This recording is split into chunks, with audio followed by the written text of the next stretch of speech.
અરવલ્લી જિલ્લાના કેટલાક વિસ્તારમાં વરસાદ, માલપુર, ભિલોડા અને મોડાસા તાલુકાના વાતાવરણમાં આવ્યો પલટો। માલપુર સહિત સજ્જનપુરા, કંપા વિસ્તારમાં વરસાદ, વીજળીના કડાકા ભડાકા સાથે કમોસમી વરસાદ વરસી રહ્યો છે। મેઘરજ, મોડાસા, ભિલોડા પંથકમાં પણ વરસાદ। એક દિવસના વિરામ બાદ ફરી વરસાદ શરૂ। કમોસમી વરસાદથી ખેડૂતોમાં ચિંતા છે તો મગફળી, બાજરી, જુવાર સહિતના ઉનાળુ પાકને નુકસાનની ભીતિ। મહેસાણાના વાતાવરણમાં પલટો, ભારે પવન, વીજળીના કડાકા ભડાકા સાથે વરસાદ। ભારે ગરમી બાદ રાત્રિ દરમિયાન વરસાદ, ભારે પવન સાથે વરસાદ વરસ્યો છે। વરસાદ વરસતા લોકોને ગરમીથી રાહત મળી છે।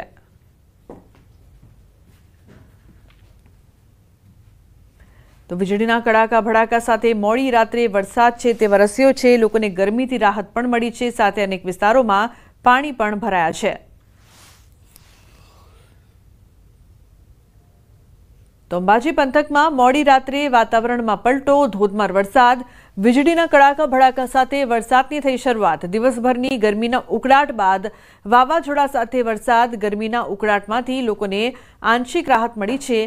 બજારો અને રોડ ઉપર પાણીની નદીઓ વહી છે તો ખેડૂતોના ઊભા પાકને ભારે નુકસાનની ભીતિ।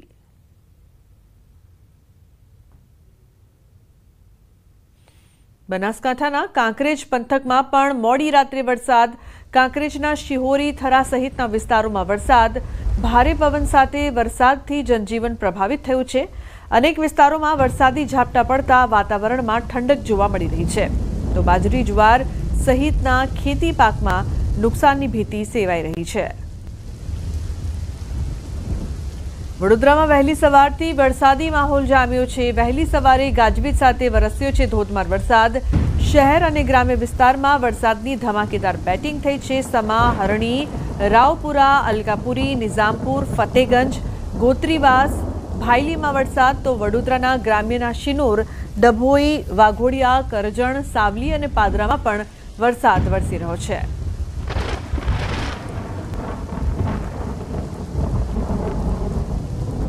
સાબરકાંઠા જિલ્લામાં સર્વત્ર કમોસમી વરસાદ છે। રાત્રિ દરમિયાન 10 થી 45 મિલીમીટર સુધી વરસાદ નોંધાયો છે। અચાનક પવન અને ગાજવીજ સાથે વરસાદ વરસ્યો છે। સૌથી વધુ પોશીના અને હિંમતનગરમાં વરસાદ વરસ્યો છે।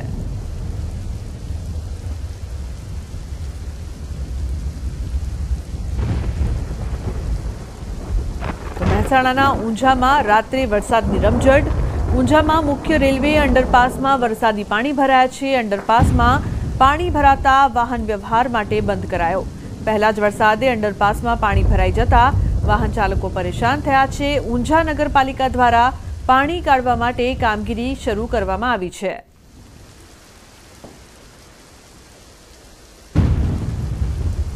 મુખ્ય રેલવે અંડરપાસમાં વરસાદી પાણી ભરાતા લોકોને મુશ્કેલીનો સામનો કરવો પડી રહ્યો છે। ઊંઝામાં રાત્રે વરસાદની રમઝટ।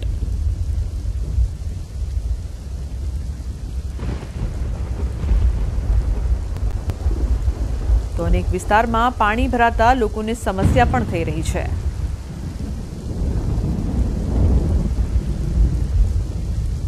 ગિરિમથક સાપુતારામાં ધોધમાર વરસાદ બાદ વાદળો જમીન પર ઉતરી આવતા મનમોહક નજારા જોવા મળ્યા।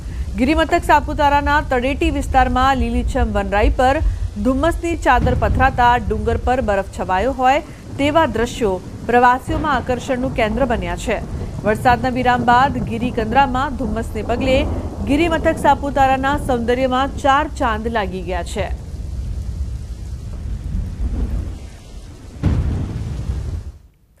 તો ગુજરાતથી હજુ પણ ચોમાસું અંદાજે 150 કિલોમીટર દૂર। એ પહેલા 2 દિવસ તોફાની વરસાદની આગાહી। કેરળથી છલાંગ મારી મહારાષ્ટ્ર તો ચોમાસું પહોંચી ગયું છે, પણ મુંબઈથી પહોંચ્યા બાદ ચોમાસાની ગતિ મંદ પડી ગઈ છે। ચોમાસું આગળ વધતું અટકી ગયું હતું, પરંતુ હવે ચોમાસાના આગળ વધવાને લઈને મોટા સમાચાર આવ્યા છે। મધ્ય ભાગમાં ચોમાસું આગળ વધ્યું છે। છત્તીસગઢ, ઓડિશામાં ચોમાસું બેઠું છે અને ગુજરાતથી હજુ પણ ચોમાસું અંદાજે 150 કિલોમીટર દૂર છે। ચોમાસા પહેલા હવામાન વિભાગે 2 દિવસ ભારે વરસાદની આગાહી કરી છે। 29 અને 30 મેના રોજ સૌરાષ્ટ્ર અને દક્ષિણ ગુજરાતમાં તોફાની પવન સાથે વરસાદ પડી શકે। અપર એર સાયક્લોનિક સર્ક્યુલેશન સક્રિય હોવાથી વરસાદ પડી શકે। થંડરસ્ટોર્મ એક્ટિવિટી પણ થશે। આ સાથે 31 મે સુધી માછીમારોને દરિયો ન ખેડવા સૂચના આપી છે। अगले 2 दिन तो कब का स्कैटर्ड रेनफॉल रहेगा राज्यों में। वो तो गुजरात रीजन और सौराष्ट्र कच्छ रीजन में। 10 જૂન આસપાસ ગુજરાતમાં બેસશે ચોમાસું, અંબાલાલ પટેલની ઘાતક આગાહી. ગુજરાતમાં ચોમાસું બેસવાનું કાઉન્ટડાઉન. હવે વાતાવરણમાં થશે મોટી ઉથલપાથલ. અંબાલાલ પટેલની તોફાની આગાહી. ગુજરાતમાં હવે ચોમાસાની આતુરતાપૂર્વક રાહ જોવાઈ રહી છે. ગમે ત્યારે ચોમાસું દસ્તક દેશે, જેની વચ્ચે ફરી એકવાર વાતાવરણમાં મોટી ઉથલપાથલ થવાની શક્યતા છે. હવામાન નિષ્ણાંત અંબાલાલ પટેલે ગુજરાતમાં ચોમાસાની એન્ટ્રીને લઈને આગાહી કરી છે. અંબાલાલ પટેલના મતે આ વખતે ચોમાસું વહેલું બેસશે. 8 થી 10 જૂનમાં ગુજરાતના ભાગોમાં ચોમાસું બેસી જશે. સમુદ્રમાં પવનની ફેરબદલીના કારણે 8 થી 10 જૂન આસપાસ ગુજરાતના ઘણા ભાગોમાં ચોમાસાનો વિધિવત વરસાદ થવાની શક્યતા રહેશે. મૃગશીર્ષમાં અણધાર્યો વરસાદ થવાની શક્યતા છે. રોહિણી નક્ષત્ર ઉતરતા પણ વરસાદ થશે. એકંદરે ગુજરાતમાં સારો વરસાદ રહેશે. ઓગસ્ટ મહિનામાં ચોમાસાના વરસાદમાં વધઘટ થઈ શકે છે. 2 થી 8 ઓગસ્ટમાં કેટલાક ભાગોમાં વરસાદ થશે. પાછોતરો વરસાદ પણ સારો થશે. સપ્ટેમ્બર ઓક્ટોબરમાં સમુદ્રમાં હવાના હળવા દબાણ ઊભા થવાની શક્યતા રહેશે. ઉત્તુલન થવાની શક્યતા છે, એટલે ઊંચા મોજા ઉછળે અને સિસ્ટમો બને, અને લગભગ 7-8 જૂનમાં મૃગશીર્ષ નક્ષત્રમાં રાજ્યના કેટલાક ભાગમાં અણધાર્યો વરસાદ થવાની શક્યતા રહે છે. પરંતુ આમાં વરસાદમાં પવનની ગતિ વધારે છે. એકદમ પવન ફૂંકાશે તારીખ 9-10 આસપાસ. તો અમદાવાદથી મહત્વપૂર્ણ સમાચાર સામે આવી રહ્યા છે. કાલુપુરથી મહત્વપૂર્ણ સમાચાર. ધનાસુથાર પોળની ઘટના સામે આવી છે. ઉલ્લેખનીય છે કે ગજ્જરના ખાંચા પાસે મોડી રાત્રે મકાન ધરાશાયી થવાની ઘટના સામે આવી છે. 2 માળનું મકાન ધરાશાયી થતાં એક મહિલા દટાઈ. ફાયર બ્રિગેડની ટીમે રેસ્ક્યુ કરી મહિલાને બહાર કાઢી છે અને હોસ્પિટલ મોકલી આપી છે. હોસ્પિટલમાં મહિલાને મૃત જાહેર કરવામાં આવી છે. મકાન જૂનું અને જર્જરિત બનતા પડ્યું હતું તેવી પણ માહિતી સામે આવી રહી છે. વિભુ જોડાયા છે ફોન લાઈન પર વધુ માહિતી આપવા માટે. વિભુ, શું વધુ માહિતી પ્રાપ્ત થઈ રહી છે આ સમગ્ર મામલે? લુબના અમદાવાદના કાલુપુરમાં આવેલું છે ધનસુરાની પોળ, અને આ પોળમાં આવેલા એક મકાન છે તે ધરાશાયી થઈ ગયું હતું. મકાન જર્જરિત હતું અને ગત રાતે એ મકાન ધરાશાયી થતાની સાથે એક મહિલા છે તે દટાઈ ગઈ હતી. તેમને ફાયરની ટીમ દ્વારા રેસ્ક્યુ કરવામાં આવ્યો હતો અને ત્યારબાદ હોસ્પિટલ મોકલવામાં આવ્યા હતા. જોકે મહિલાનું મૃત્યુ થયું હોય તેવી જાણકાર સૂત્રો પાસેથી માહિતી મળી રહી છે. ખાસ કરીને અત્યારે જે રીતે વરસાદ થતો હોય છે અને વરસાદમાં પણ અત્યારે જર્જરિત મકાનો હોય છે તેને પણ ઉતારી લેવા અથવા તો તેનું સમારકામ કરવા માટે હંમેશા માટે અમદાવાદ મ્યુનિસિપલ કોર્પોરેશન દ્વારા નોટિસ આપવામાં આવતી હોય છે. પરંતુ કંઈક તારીખ કહેવાય છે કે જ્યારે ચોમાસું આવતું હોય છે ત્યારે જર્જરિત મકાનો હોય, છાપરા હોય, તો એને રિપેર કરી લેવા જોઈએ. કારણ કે વરસાદ થાય, ભારે વરસાદ હોય, ભારે પવન હોય તેવા સંજોગોમાં મકાન ધરાશાયી થઈ જતું હોય છે. બિલકુલ વિભુ, આભાર. સમાચારનો પ્રવાહ યથાવત રહેશે. હાલ રોકાઈશું એક બ્રેક માટે. આપ જોતા રહો ન્યૂઝ 18 ગુજરાતી.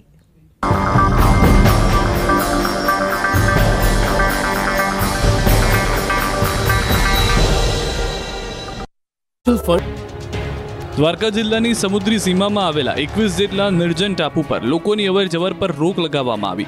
જિલ્લાના 21 નિર્જન ટાપુઓ પર પ્રવેશ માટે નવી સુરક્ષા વ્યવસ્થા લાગુ કરવામાં આવી છે. અધિક જિલ્લા મેજિસ્ટ્રેટે જાહેર કરેલા આદેશ મુજબ આ વ્યવસ્થા 30 મે થી 28 જુલાઈ 2025 સુધી અમલમાં રહેશે. જિલ્લામાં કુલ 24 ટાપુઓ છે, તેમાંથી માત્ર 2 ટાપુઓ પર લોકો વસવાટ કરે છે. નરારા ટાપુને 2016 થી કેટલીક શરતોને આધીન મંજૂરીમાંથી મુક્તિ આપવામાં આવી છે. બાકીના 21 ટાપુ પર 30 મે થી 28 જુલાઈ સુધી પ્રવેશ પર પ્રતિબંધ મૂકવામાં આવ્યો છે. આ નિર્જન ટાપુઓ પર અનેક ધાર્મિક સ્થળો આવેલા છે. અહીં શ્રદ્ધાળુની અવરજવર રહે છે. સુરક્ષા એજન્સીઓની રાષ્ટ્ર વિરોધી તત્વો, દાણચોરી અને અસામાજિક પ્રવૃત્તિઓની આશંકા છે. ત્રાસવાદી જૂથો દ્વારા મહત્વના સ્થળો પર હુમલાની સંભાવના પણ વ્યક્ત કરવામાં આવી છે. આ તમામ ટાપુઓ પર અવરજવર પર રોક લગાવવામાં આવી છે. પ્રવેશ માટે સંબંધિત પ્રાંત અધિકારી અને સબ ડિવિઝનલ મેજિસ્ટ્રેટની લેખિત મંજૂરી લેવી ફરજિયાત છે. ઓબીસી અનામત લાગુ થયા પછી ગ્રામ પંચાયતોની પહેલી ચૂંટણી જાહેર થઈ ગઈ છે. ગામડાની ચૂંટણીનો શંખનાદ થઈ ગયો છે. ગુજરાતમાં ગ્રામ પંચાયતની ચૂંટણીની તારીખોનું એલાન થઈ ચૂક્યું છે. ગુજરાત રાજ્ય ચૂંટણી આયોગે રાજ્યમાં ગ્રામ પંચાયતો માટે સામાન્ય, વિભાજન અને પેટા ચૂંટણીની જાહેરાત કરી છે. કુલ 8,326 ગ્રામ પંચાયતોમાં મતદાન યોજાશે. 2 જૂને જાહેરનામું પ્રસિદ્ધ થશે. 9 જૂન સુધીમાં ઉમેદવારી ફોર્મ ભરી શકાશે. 10 જૂને ફોર્મ ચકાસણી થશે. 11 જૂન સુધીમાં ઉમેદવારી ફોર્મ પરત લઈ શકાશે. 22 જૂને 8,326 ગ્રામ પંચાયતની ચૂંટણી યોજાશે. 25 જૂને મતગણતરી થશે. આ સાથે રાજ્યભરમાં તાત્કાલિક અસરથી આદર્શ આચાર સંહિતાનો અમલ શરૂ થશે. સમગ્ર પ્રક્રિયા 27 જૂન સુધી પૂરી કરાશે. 4688 ગ્રામ પંચાયતોની સામાન્ય, મધ્ય સત્ર અને વિભાજન ચૂંટણી, જ્યારે 3638 ગ્રામ પંચાયતોની પેટા ચૂંટણી યોજાશે, જેમાં 5115 સરપંચ પદ માટેની ચૂંટણી થશે. કુલ 44850 વોર્ડની ચૂંટણી થશે, જેના માટે 16500 મતદાન મથકો ઊભા કરાશે, જેમાં 28300 મતપેટીનો ઉપયોગ કરાશે. કુલ 1,30,00,000થી વધુ મતદારો પોતાના મતાધિકારનો ઉપયોગ કરશે. ચૂંટણીમાં ઈવીએમના બદલે બેલેટ પેપરનો ઉપયોગ કરવામાં આવશે. વિસાવદર વિધાનસભાની પેટા ચૂંટણીને લઈને ભાજપ કોંગ્રેસ દ્વારા ઉમેદવારો શોધવા તૈયારીઓ શરૂ કરી દેવામાં આવી છે. અહીંથી ચૂંટણી લડવા ઉમેદવારોનો રાફડો ફાટ્યો છે. કોંગ્રેસમાંથી કોને ટિકિટ મળી શકે તેવા દાવેદારોની વાત કરીએ તો કરસન વડોદરિયાનું નામ સૌથી આગળ છે, જેઓ 2022માં વિસાવદર વિધાનસભાની ચૂંટણી લડ્યા હતા. તેના પછી જિલ્લા કોંગ્રેસ ઉપપ્રમુખ ભરત વિરડિયાનું નામ આગળ ચાલી રહ્યું છે. તો ભેસાણ તાલુકા સભ્ય ભાવેશ ત્રાપસિયા પણ રેસમાં છે. ભેસાણ તાલુકા પ્રમુખ નીતિન રાણપરિયાને પણ મળી શકે છે ટિકિટ. બીજી તરફ ભાજપ દ્વારા પણ સેન્સ પ્રક્રિયા શરૂ કરી દેવામાં આવી. જિલ્લા ભાજપ કાર્યાલય ખાતે સેન્સ પ્રક્રિયા હાથ ધરાઈ. દાવેદારોએ દાવેદારી નોંધાવી. સેન્સ પ્રક્રિયા પૂર્ણ થયા બાદ દાવેદારના નામ પ્રદેશ પાર્લામેન્ટરી બોર્ડમાં મોકલાશે. ત્યારે વિસાવદર પેટા ચૂંટણી ભાજપના સંભવિત ઉમેદવારોના નામ પર નજર કરીએ તો પૂર્વ જૂનાગઢ જિલ્લા પ્રમુખ કિરીટ પટેલ, પૂર્વ ધારાસભ્ય હર્ષદ રીબડિયા અને પૂર્વ ધારાસભ્ય ભૂપત ભાયાણીના નામ રેસમાં છે. વિસાવદરથી આમ આદમી પાર્ટીમાંથી ચૂંટણી લડનાર ગોપાલ ઇટાલિયા 31 મેના રોજ ઉમેદવારી ફોર્મ ભરશે. અરવિંદ કેજરીવાલ, ભગવત માન, ગોપાલ રાય સહિતના નેતા હાજર રહેશે. આ તરફ કડીમાં પણ પેટા ચૂંટણી લડવા ભાજપ કોંગ્રેસમાં દાવેદારોએ પડાપડી કરી. કડી વિધાનસભા બેઠકના પેટા ચૂંટણીને લઈને ભાજપ કોંગ્રેસે તૈયારીઓ શરૂ કરી દીધી છે. ભાજપ દ્વારા મહેસાણા ભાજપ કાર્યાલય ખાતે સેન્સ પ્રક્રિયા યોજાઈ હતી, જે દરમિયાન ચૂંટણી લડવા ઇચ્છુકોનો રાફડો ફાટ્યો હતો.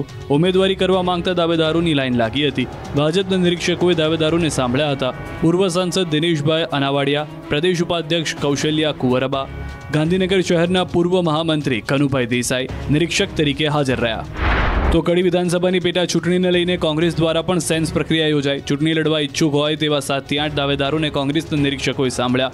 કોંગ્રેસ દ્વારા કડી અને છત્રાલ રોડ પરની ખાનગી હોટલ્સમાં સેન્સ પ્રક્રિયા હાથ ધરવામાં આવી હતી. 7 થી 8 દાવેદારોમાંથી 3 નામની પેનલ હાઈકમાન્ડમાં મોકલાશે અને ત્યારબાદ ઉમેદવારનું સિલેક્શન થશે. રાજ્યમાં કોરોનાએ ફૂફાડો માર્યો છે. દિવસે ને દિવસે ગુજરાતમાં કોરોનાના કેસમાં વધારો થઈ રહ્યો છે.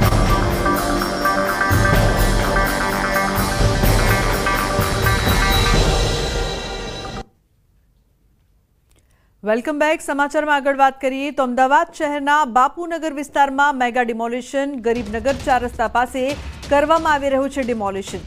450 જેટલા મકાનો તોડી પાડવામાં આવશે. 500 પોલીસકર્મી અધિકારીઓ તૈનાત કરાયા છે.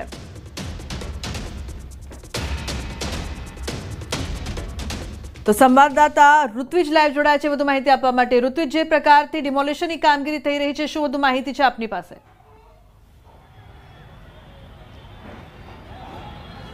લુબના ચંડોળા તળાવ બાદ આજે ફરી એક વખત પૂર્વ વિસ્તારની અંદર મેગા ડિમોલેશન શરૂ કરવામાં આવ્યું છે. બાપુનગર H ડિવિઝન એસીપીની ઓફિસ છે, તેની આજુબાજુનો જે વિસ્તાર છે કે જે ગરીબનગર તરીકે ઓળખાય છે, અને આ જે વિસ્તારની અંદર લગભગ 450 જેટલા મકાનો હતા. જે મકાનો તોડી પાડવાની કામગીરી છે તે અમદાવાદ મ્યુનિસિપલ કોર્પોરેશન દ્વારા કરવામાં આવી છે. આપ જોઈ શકો છો દ્રશ્યની અંદર અહીં લગભગ 450 જેટલા મકાનો હતા. આ તમામ મકાનો છે તે ગેરકાયદેસર હોવાનું જાણવા મળ્યું હતું અને કાયદાકીય પ્રક્રિયા પૂર્ણ કર્યા બાદ આ જે મકાનો છે તે તોડી પાડવામાં આવ્યા છે. મહત્વની બાબત તો એ છે કે કોઈપણ પ્રકારનો અનિચ્છનીય બનાવ ન બને તેની તકેદારીના ભાગરૂપે અહીં મોટી સંખ્યામાં પોલીસ કાફલો પણ તૈનાત કરવામાં આવ્યો છે. 450 જેટલા પોલીસ કર્મચારીઓ, અધિકારીઓ ઉપરાંત SRPના જવાનો છે તે પણ અહીં તૈનાત કરવામાં આવ્યા છે, જેથી કરીને કોઈપણ પ્રકારનો અનિચ્છનીય બનાવ ન બને. આપ જોઈ શકો છો હાલ દ્રશ્યની અંદર અહીં જે કોર્પોરેશન દ્વારા કામગીરી કરવામાં આવી રહી છે, એટલે કહી શકાય કે આ એક મેગા ડિમોલેશન બાપુનગર વિસ્તારમાં કરવામાં આવ્યું છે. કારણ કે આ જે વિસ્તાર છે, આ વિસ્તારની અંદર અગાઉ પણ અસામાજિક તત્વોનો આતંક જોવા મળ્યો હતો અને જે સર્વર ઉર્ફે કડવો છે તેનો અહીં આતંક જોવા મળ્યો હતો અને ત્યારબાદ તેનું પણ જે ગેરકાયદેસર બાંધકામ હતું તે તોડી પાડવામાં આવ્યું હતું અને ત્યારબાદ આજે ફરી એક વખત અહીં જે 450 જેટલા મકાનો હતા તે તોડી પાડવામાં આવ્યા છે. જી બિલકુલ ઋત્વિજ, જે પ્રકારથી સમગ્ર કામગીરી હાલ કરવામાં આવી રહી છે, શું શાંતિપૂર્વક રીતે આ કામગીરી થઈ રહી છે?